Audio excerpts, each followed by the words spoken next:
Buenas noches, bienvenidos a Mirá, el programa que conduce Luis Majul, que mañana volverá a estar con todos ustedes. Mi nombre es Hugo Machiavelli, con todo el equipo, con un gran programa, por supuesto. Federico Andajasi, Martín Tetaz, ¿qué tal? Buenas noches. Hugo, ¿cómo estás? Los temas para hoy. Mira, vamos a trabajar agenda abierta, pero hay mucho para hablar. Tenemos Venezuela, tenemos lo que pasó con Grabois. Están pasando muchas cosas. Parece que está calmo, pero te digo que bajo la superficie están pasando muchas cosas. Y las vamos a tratar acá. Martín Tetaz, la economía que realmente tiene datos muy preocupantes por la inflación, por lo que puede pasar el año próximo, por la pobreza. Sí, tal cual, tal cual. Apareció el reporte de expectativas del mercado, lo que esperan las consultoras, los bancos, y esperan mucha inflación para el año que viene. Y hay preocupación por cómo van a correr, tanto las jubilaciones como los salarios. De eso vamos a conversar en un rato. Perfecto. Y ya está con nosotros Diego Aguilar. ¿Cómo le va? Buenas noches. Gracias por participar de este programa. Un gusto, buenas noches. Porque el tema Venezuela es un tema que generó el rechazo de 18 países en América Latina. Me refiero a los comicios de las últimas horas. Sin embargo, la Argentina, que no se expresa, no sé si estará pensando Alberto Fernández en su propia agenda, la agenda de Cristina, y si Argentina va a tener alguna posición al respecto.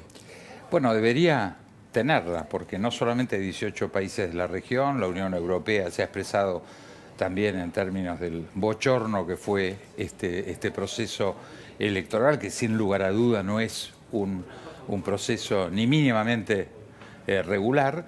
Y la verdad están dadas las condiciones para que oficialismo y oposición tuviéramos una sola expresión, obviamente cuestionando el proceso electoral, también reafirmando que todos en la Argentina estamos convencidos que no hay una solución venezolana por vía de intervención extranjera, eso tampoco hay ninguna duda, y ratificando nuestra confianza en que el pueblo venezolano finalmente encontrará la forma de normalizar su vida institucional. No debería ser un problema, al contrario, creo que sería un avance en términos de unidad nacional. Y es muy importante, y vamos a seguir hablando sobre el tema Venezuela, porque ¿qué hará la Argentina? Pero hay un último momento que en verdad ya tiene algunas horas, pero vamos a desgranarlo, vamos a analizarlo con Silvina Martínez, porque finalmente Vudú puede ir preso al pedido de los fiscales, que ahora debe decidir el juez Daniel Obligado, el mismo que le otorgó el beneficio del arresto domiciliario.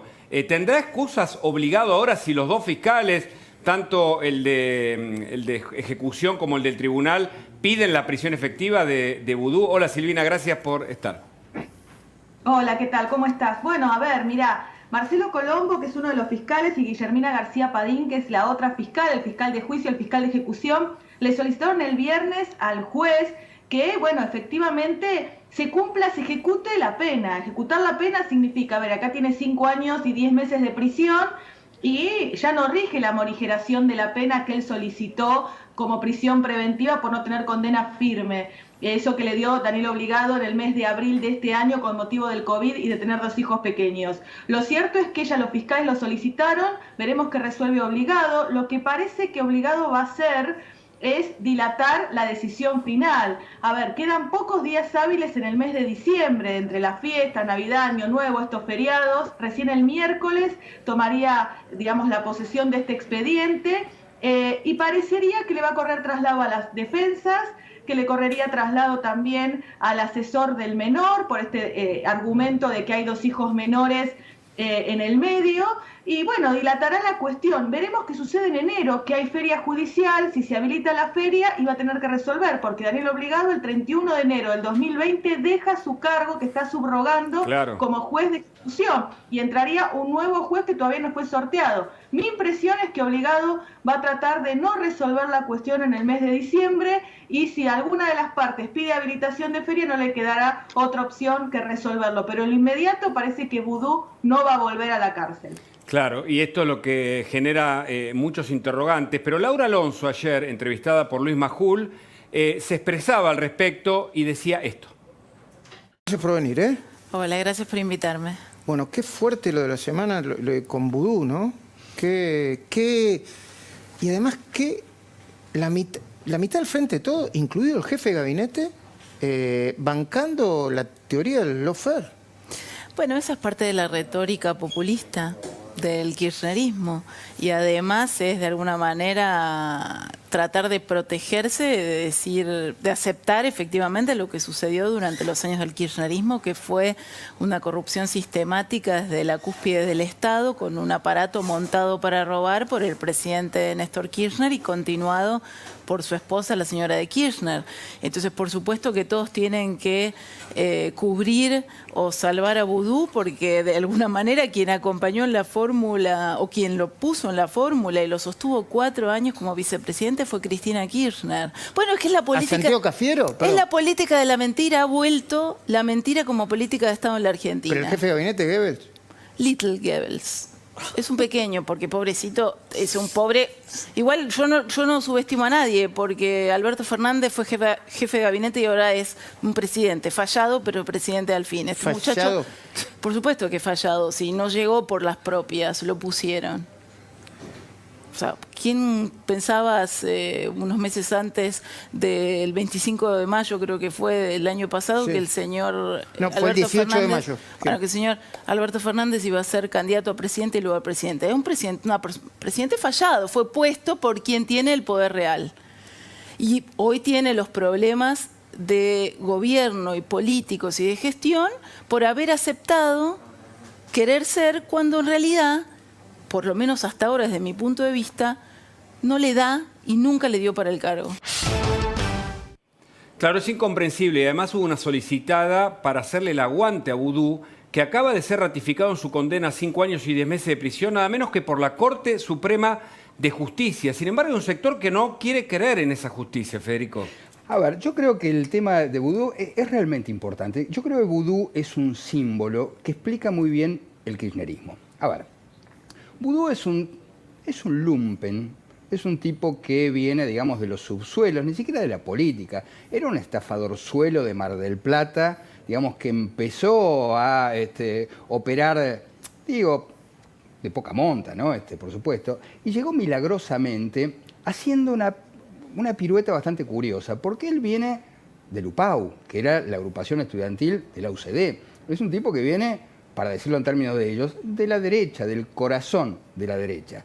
El tipo vio ahí, digamos, un claro, un blanco y se mandó, ¿no? Y ahora lo tenés como si fuera el revolucionario número 1. Pero además ahora nos vamos a meter con lo que dijo sobre Alberto, que es un presidente fallado, dijo Laura Alonso, pero a la Argentina ¿le importa la corrupción? En todo caso, con lo de Vudú se demuestra que hay un sector que es un religioso y que no le importa solamente creer en el kirchnerismo y nada más. Mira, yo creo que la corrupción importa cuando las papas queman y cuando no alcanza la plata. Digamos, cuando hay un clima de viento a favor, y que la gente suele tolerar bastante bien la corrupción y votar. Ese es un problema de la Argentina. La tolerancia a la corrupción es un gran problema de la Argentina y creo que eso encarna vudú, exactamente. Guelar, ¿qué opina sobre el caso Vudú?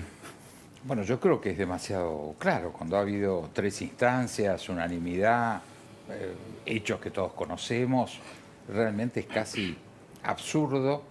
Casi un absurdo. Gobierno, sí, o absurdo, lisa y llanamente, que un gobierno no pueda hacer la excepción.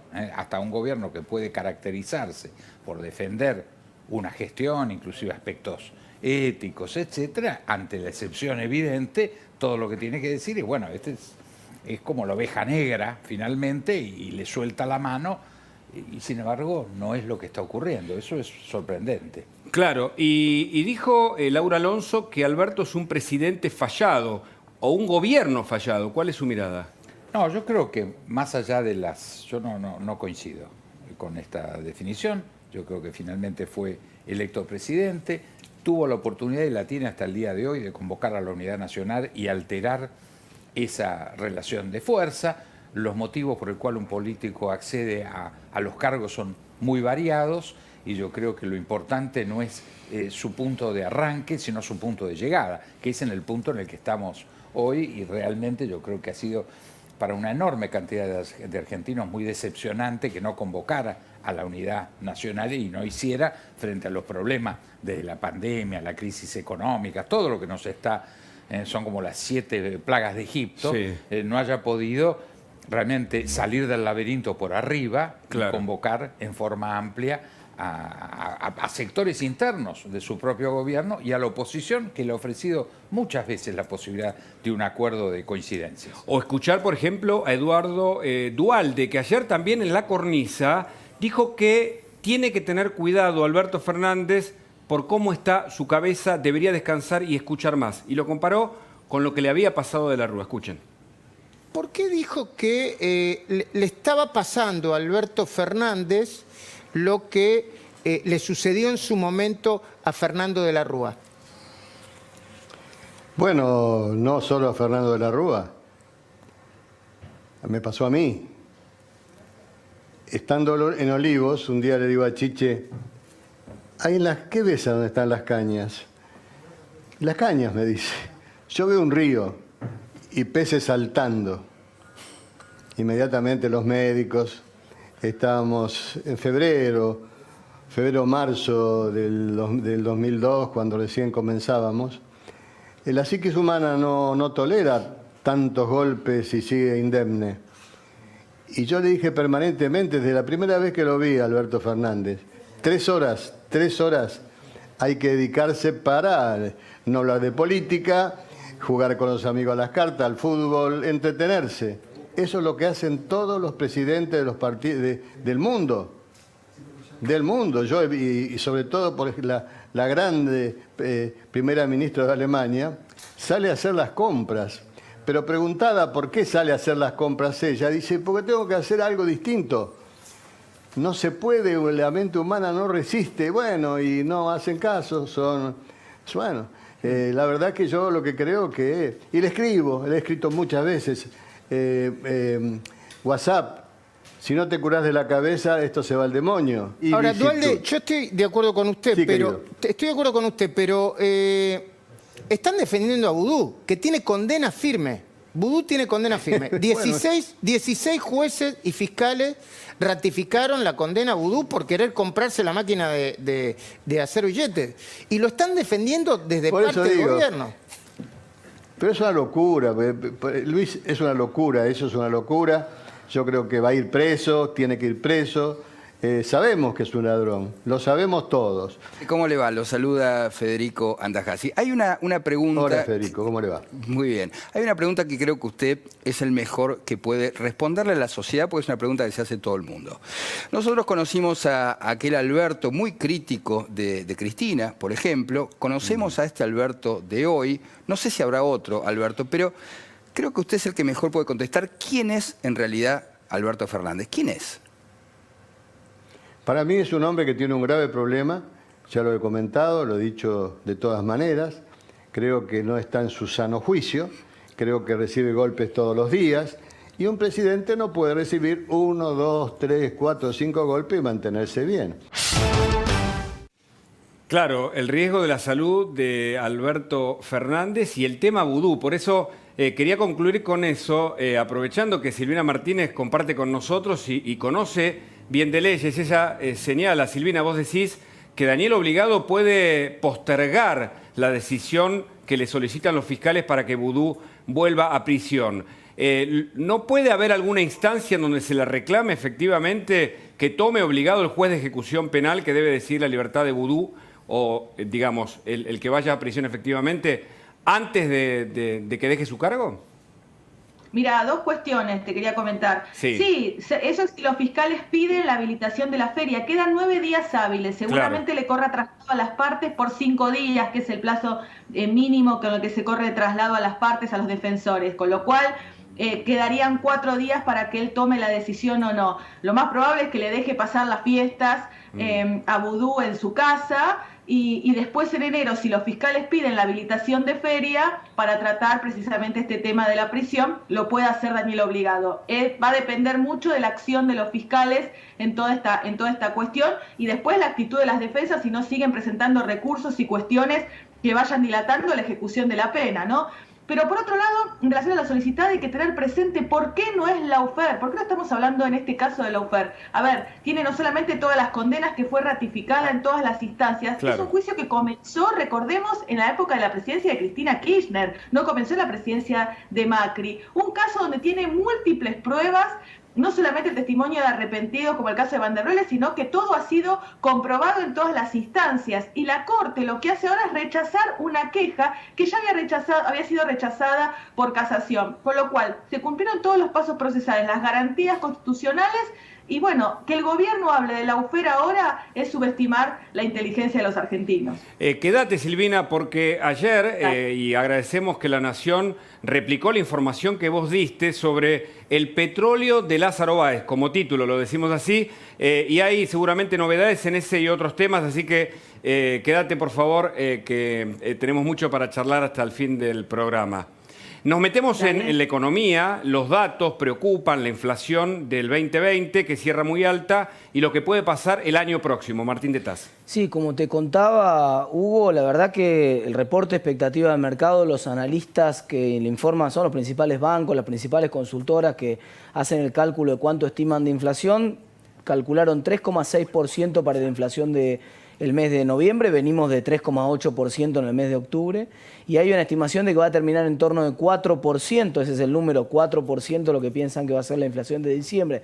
Son niveles inflacionarios del orden del 50%, por eso además están pensando que el año que viene efectivamente vamos a ir a una inflación del 50%, porque además de la alta inflación de los últimos meses del año en los cuales terminamos, encima pensá, Hugo, que viene aumento de tarifas el año que viene. Todo este año, mal que bien, llevamos, no solamente este año, ya desde el año anterior, también el último año de Macri, había congelamiento de tarifas. Lleva cuatro semestres consecutivos sin revisión tarifaria integral. El gobierno ha dicho que les va a dar menos, mucho menos que ese atraso tarifario, que les va a dar solamente la inflación que ellos estiman del año que viene. En cualquier escenario le va a tener que dar un aumento.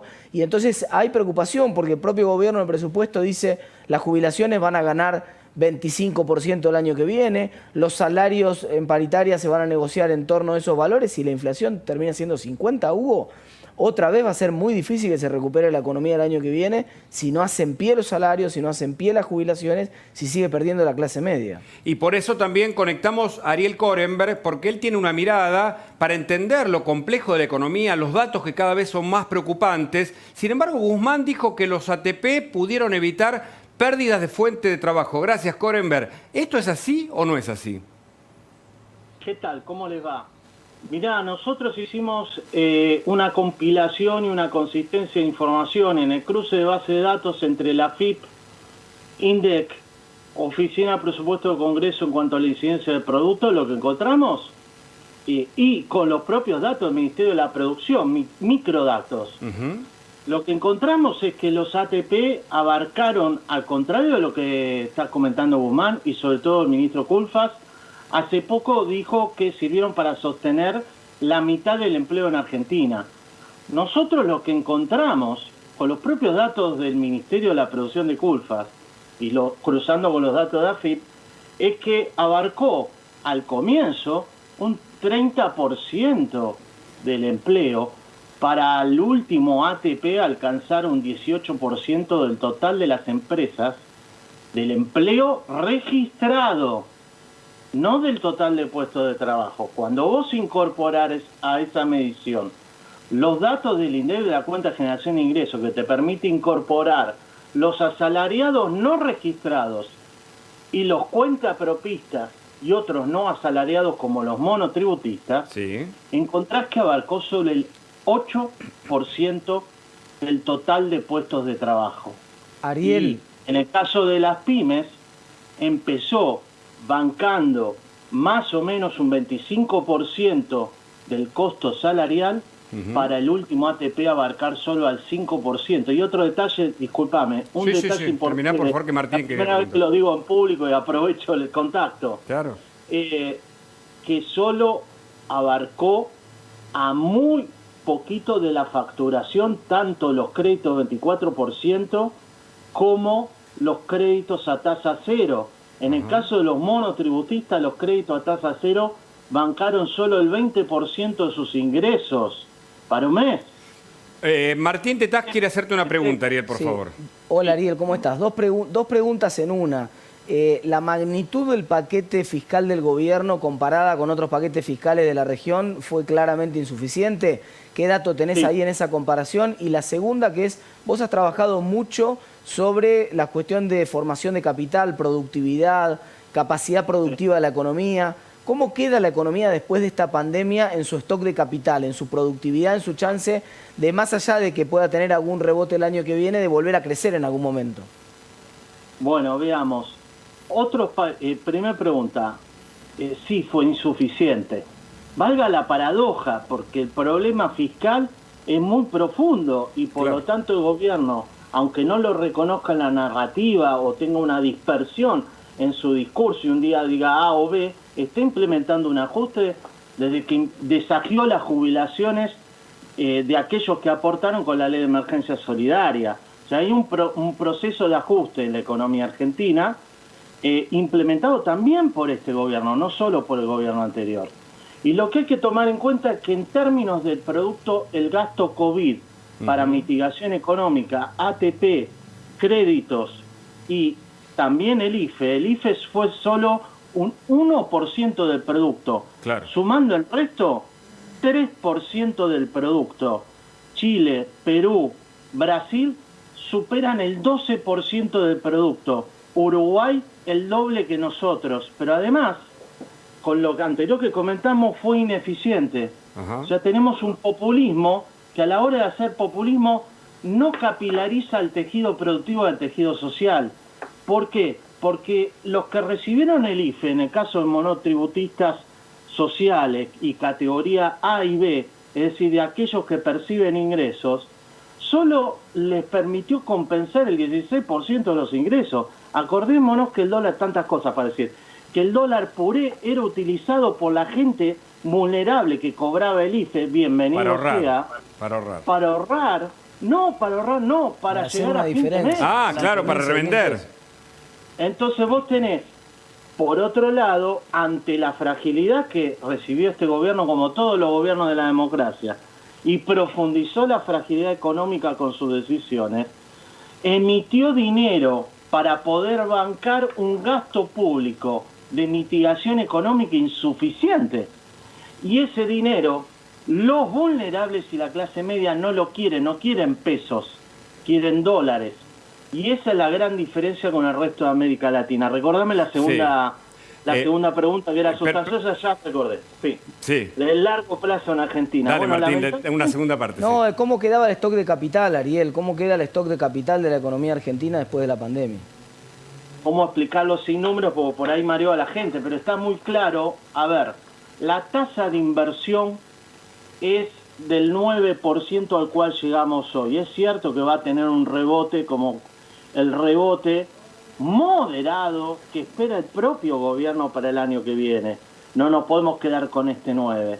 Claro. Nos quedamos con el 12 del primer trimestre de este año, que es el fin de un ciclo que se inicia con la caída del precio de la soja de aquellos máximos en que Cristina ganó el 54% en el 2011. Y este fin de ciclo nos encuentra con una inversión menor a aquella del 2002 y menor a aquella de las crisis hiperinflacionarias. Claro. Este 10% promedio, 12%, y ahora ya termino, miren, todo stock de capital se deteriora con el paso del tiempo. Y las infraestructuras, los caminos, las rutas, las autopistas y los hospitales, si no los mantenés, se deterioran. Vos necesitas 10% del PBI para que ese stock de infraestructura social y económica se mantenga en pie. Claro. Y además otro 10% para volver a crecer como creció históricamente Argentina.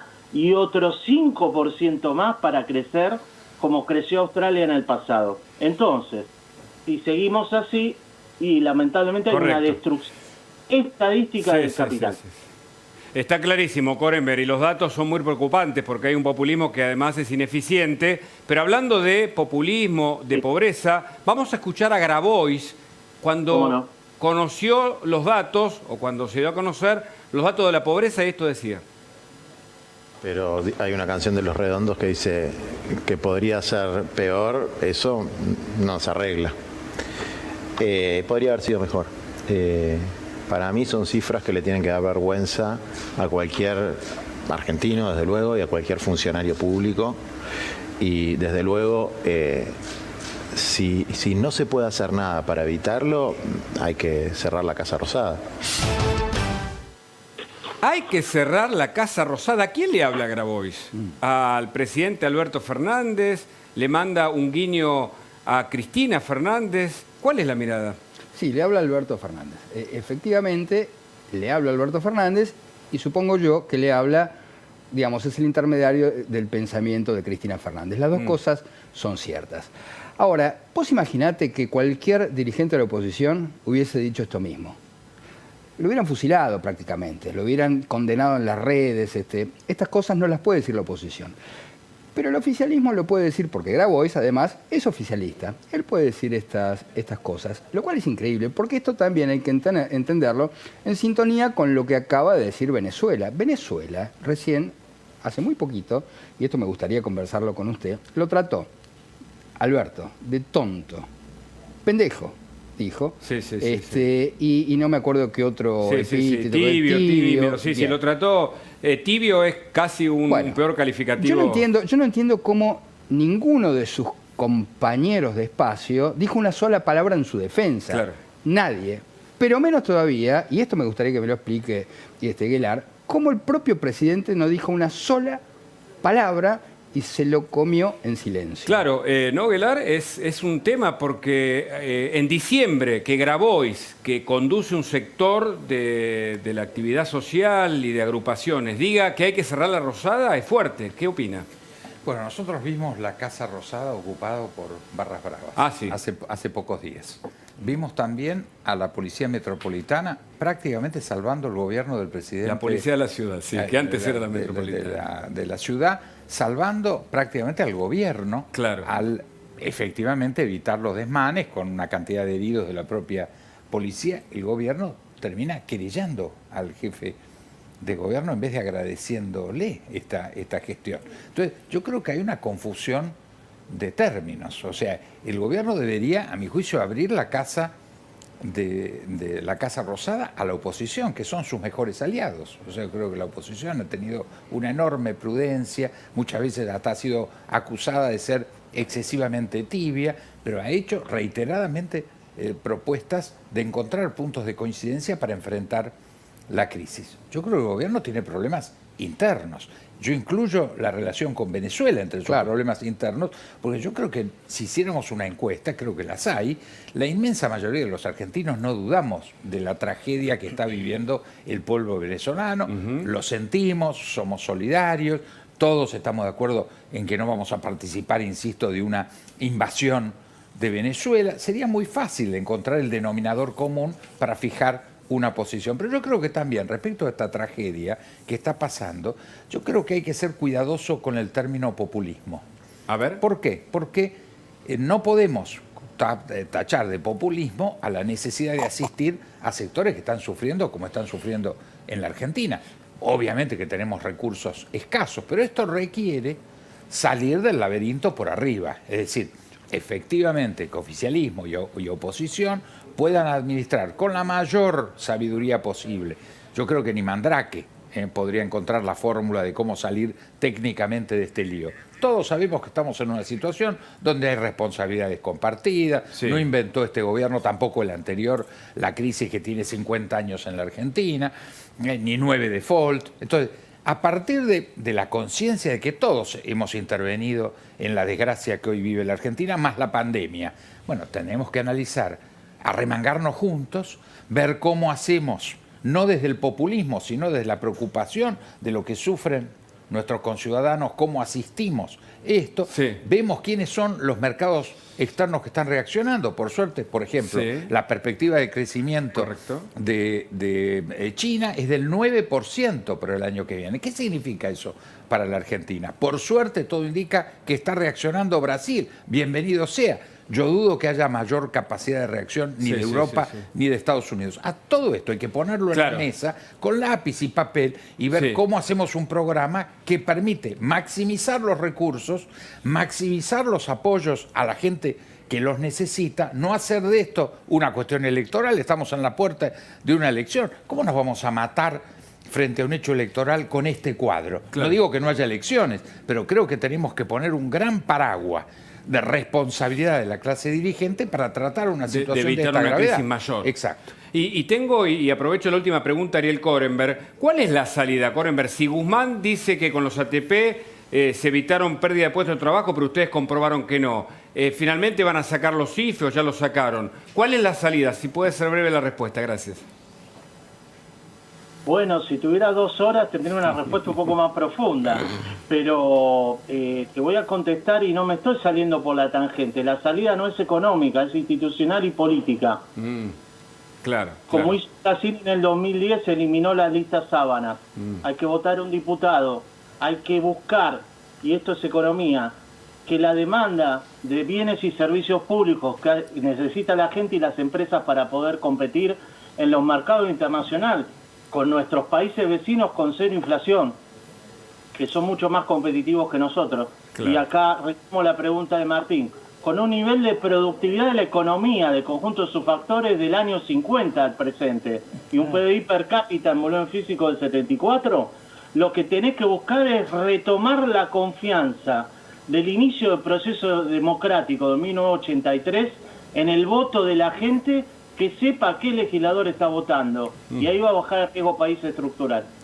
Gracias, Ariel. Martín, en tu mirada No, final. tal cual, no hay, el Estado no tiene recursos, esto? está claro, por eso no puede mantener el ATP ni puede mantener el IFE, no tiene recursos el Estado y tampoco moviliza a los del sector privado, es decir, la propia desconfianza que genera, las peleas políticas que recién comentaban ustedes, hace que el Estado no tenga recursos y tampoco movilice a los del sector privado.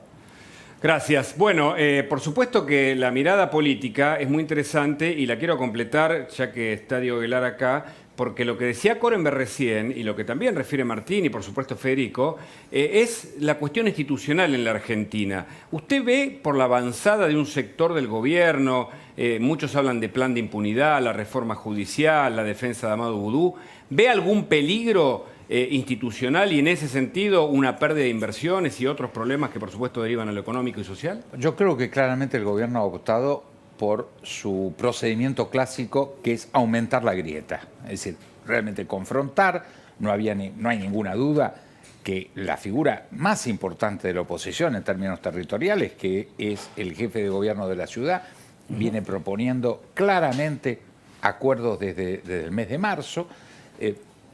Esto no ha fructiferado, al contrario, ha aumentado la presión. Entonces tenemos presión por el lado de la cuestión de los recursos de la ciudad.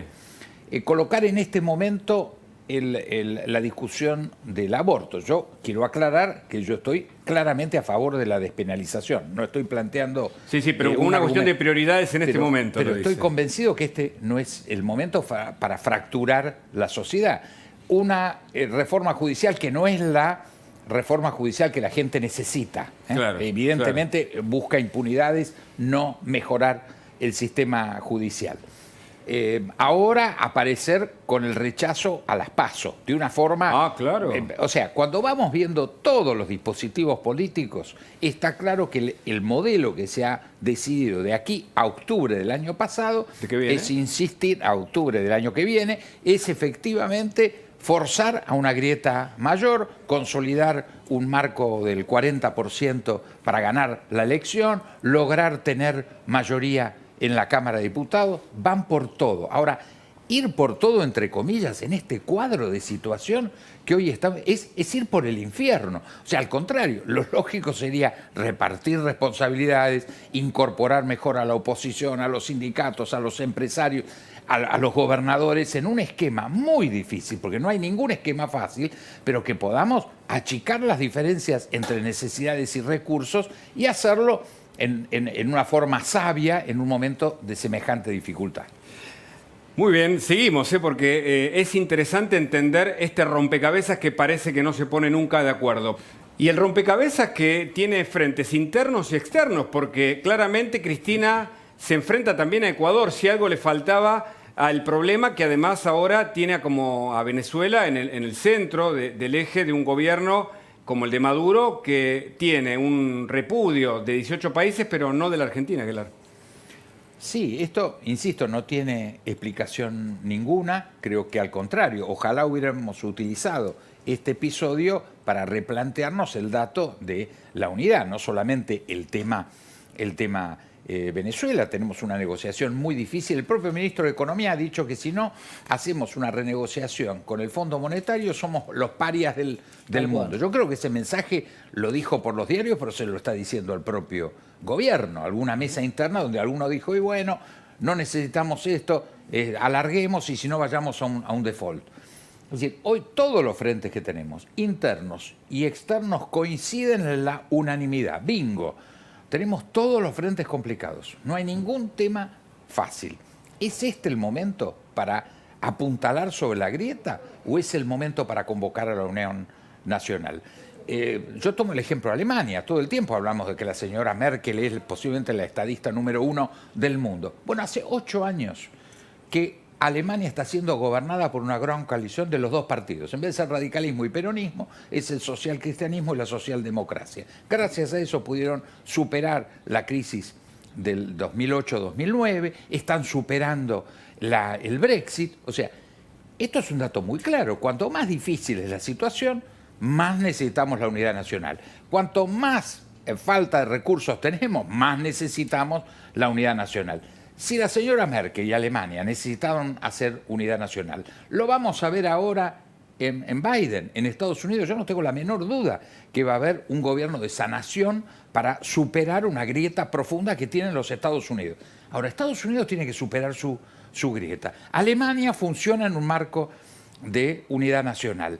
Brasil, por suerte, su elección municipal demuestra una recomposición del sistema con renovación de la izquierda y consolidación de los partidos tradicionales de derecha. Bienvenido sea, claro. Es lo que todos necesitamos. Y lo de Felipe Solá fue una revelación de la verdad, que estaba criticando a alguien del Fondo Monetario que después tenía que reunirse con Guzmán. ¿Fue un fallido o qué reveló lo del canciller Felipe Solá? Yo creo que es una anécdota menor en el marco de un desastre de falta de política exterior. O sea que no vale la pena perder el tiempo, porque la verdad no es que no va a funcionar la negociación con el Fondo Monetario, vamos a declararle la guerra a los Estados Unidos.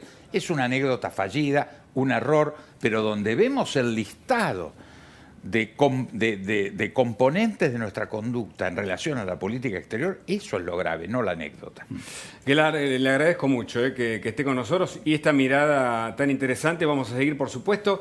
Pero Federico, realmente la política argentina tiene incluso, que ahora vamos a hablar con Eduardo Amadeo, una faceta muy preocupante que tiene que ver con lo que permite el juez Marcelo Martínez de Giorgi cuando pide cámaras de seguridad para ver si le entregaron y quién y cómo, de qué manera, los cuadernos a Diego Cabot. Permitime que saludo a Eduardo Amadeo. ¿Qué tal? Buenas noches, Eduardo. ¿Cómo le va? Muy bien, gracias. Buenas noches a todos. Antes de preguntarle a Federico, ya que usted prepare la respuesta para si esto del juez Marcelo de Giorgi significa una persecución o criminalización al periodismo de investigación. Mira, esto tiene dos aristas muy claras.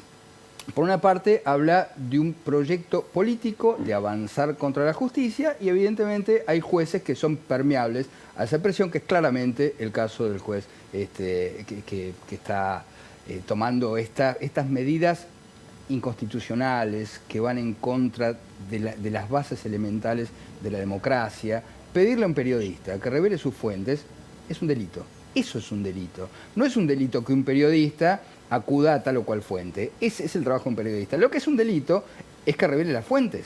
No puede Diego Cabot ni ningún otro periodista revelar la fuente, por una cuestión ética, por una cuestión profesional y por una cuestión constitucional. A ver, si hubo un caso Watergate, es porque había fuentes. Claro. Y jamás nadie le pidió a los periodistas, digamos, que llevaron adelante esa investigación, que revele la fuente. Acá es al revés, o sea, se investiga a los periodistas que investigaron y que demostraron la verdad o en todo caso una revelación que el poder intentaba ocultar. Claro, pero es muy grave por estos dos motivos. Yo creo que hay un operativo de pinzas que está sufriendo la sociedad argentina, que es el proyecto de Cristina, por una parte, que hay que mirar Rusia, hay que mirar a Putin, porque estamos mirando mucho a Venezuela, que está bien, es un riesgo siempre llegar a Venezuela, pero hay que mirar el modelo de Putin de concentrar todo el poder a pesar de las administraciones, ¿no? Yo creo que Cristina se quiere convertir en nuestra Putin, con perdón. Y creo que sería un grave error que los sectores que sostienen la democracia se dejen avasallar. Y Eduardo Amadeo, que está en línea, le quiero hacer escuchar, además, así tiene una respuesta bien completa, lo que dijo Chiche Duhalde, para muchos un exabrupto, pero para otros una pura descripción de la realidad sobre este gobierno. Escuchen. Es muy brutal lo que pienso, pero son unos hijos de p***. Lo que están haciendo con la ciudad de Buenos Aires es una vergüenza, porque lo hacen de la manera más descarada. Y a mí me gustaría verdaderamente ver al gobierno de Larreta, por más que yo no pertenezco al espacio de Cambiemos, me gustaría verlos con mucha más fuerza defendiendo lo que les corresponde. Es una vergüenza, es un ataque feroz que no corresponde que lo hagan, pero se han empecinado, como siempre. El kirchnerismo sigue para adelante, nada los detiene. Por eso nunca fui kirchnerista, me entusiasmé cuando llegó Alberto al poder, porque creí que iba a hacer otra cosa y creí que iba a conducir el país.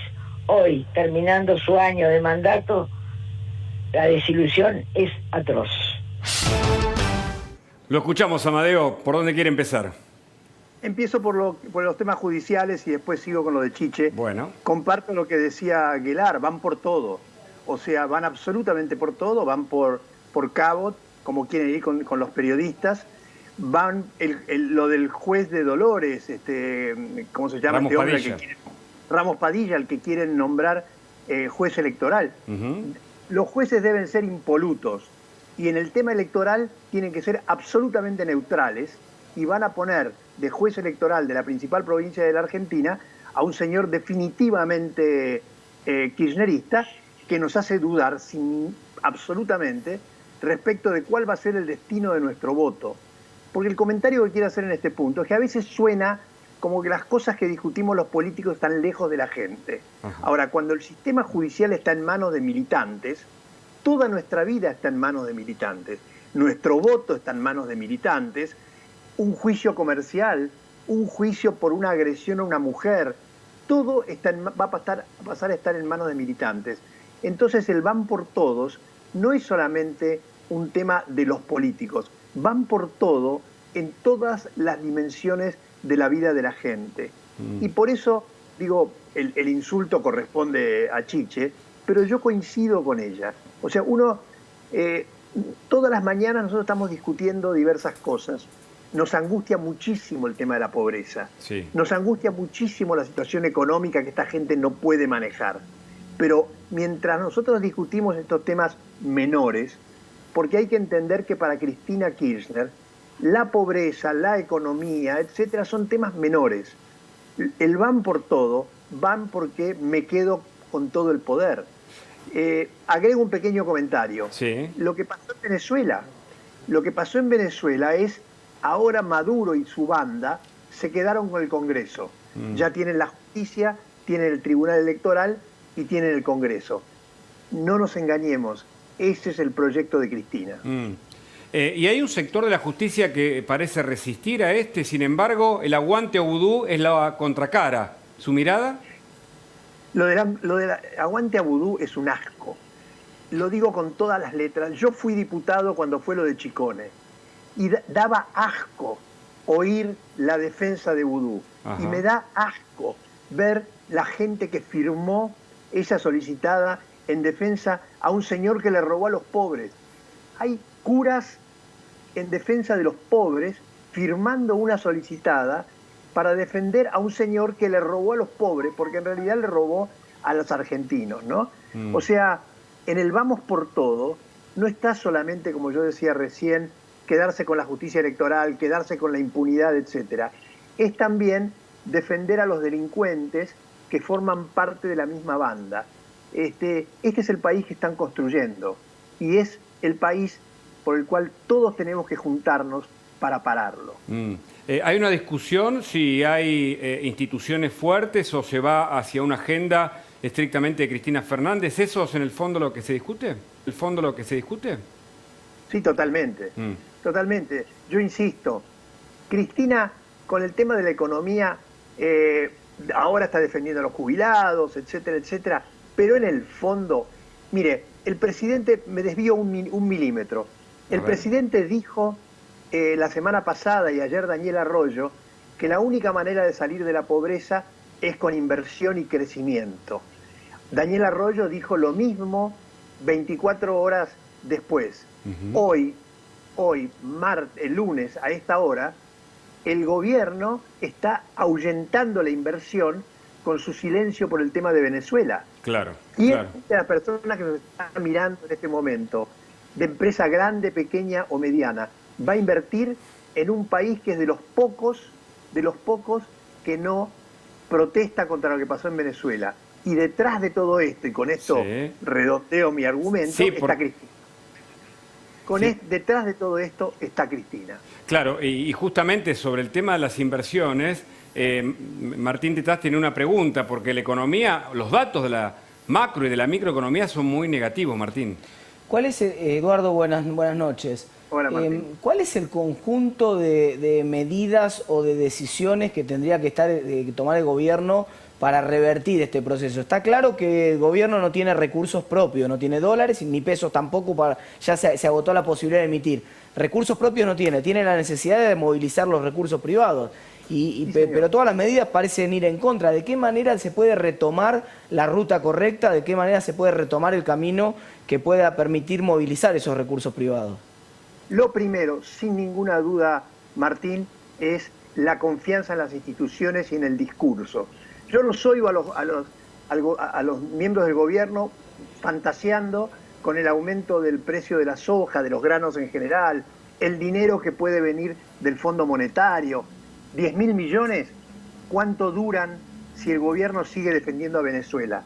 ¿Cuánto duran si el gobierno sigue haciendo lo que hace desde el punto de vista institucional? No hay dólares que aguanten si no hay credibilidad en las instituciones.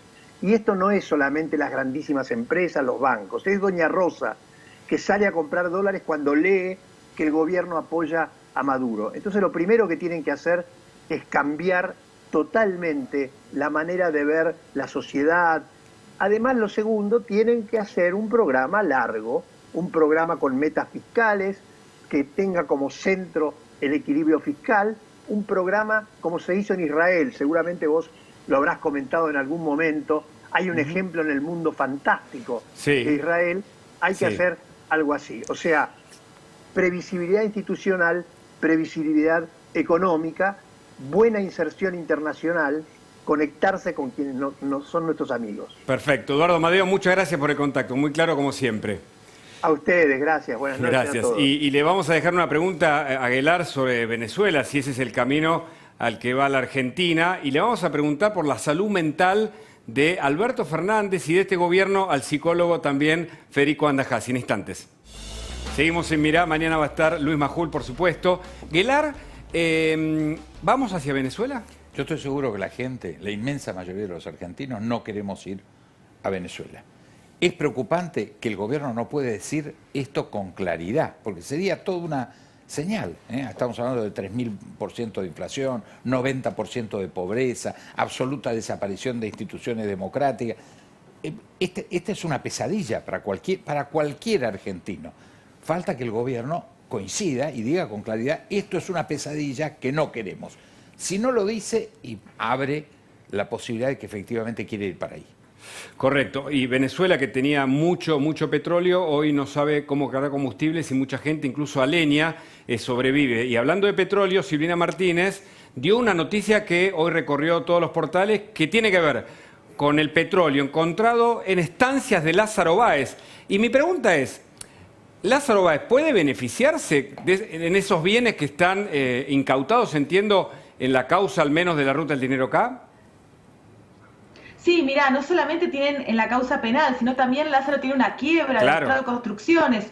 Estas estancias están administradas por un síndico en la quiebra. Lo cierto es que el juez de la quiebra autorizó el pasado viernes 4 de diciembre a que comiencen las tareas de exploración, de explotación de este pozo petrolero por parte de la empresa que resultó ganadora de la concesión el año 2018 y 2019. Con lo cual van a tener que pagar una indemnización mensual por este ingreso a las estancias, por ahora a la quiebra, pero si se lo recupera la empresa, se va a beneficiar de esta indemnización como también de otras que prevé la ley de hidrocarburos. Hay que estar atentos a lo que sucede. Gracias, Silvina. Y dejo dos preguntas muy importantes. ¿Cómo está la salud mental de este gobierno con Federico Andajasi? ¿Y qué puede pasar en este diciembre a nivel económico con Martín Tetaz en instantes? La salud mental de este gobierno o de Alberto, Federico. Cuidado, hay que escucharlo a Duhalde, hay que escuchar al licenciado Duhalde porque muchas de las cosas que dice son ciertas. Y Martín, se vienen las fiestas, pero estamos en diciembre, un mes con altos y bajos, con más consumo, pero siempre con preocupación a nivel económico. Contame. Con un número te lo resumo, 300.000 millones de pesos le va a dar el Banco Central al Tesoro durante el mes de diciembre y estamos todos mirando cómo va a terminar esa película, por dónde se van a escapar esos 300.000, cuánto se van al dólar, cuánto se van a los precios. Bueno, quédate acá en La Nación Más, ya viene Carlos Pagni con Odisea Argentina. Gracias, hasta mañana.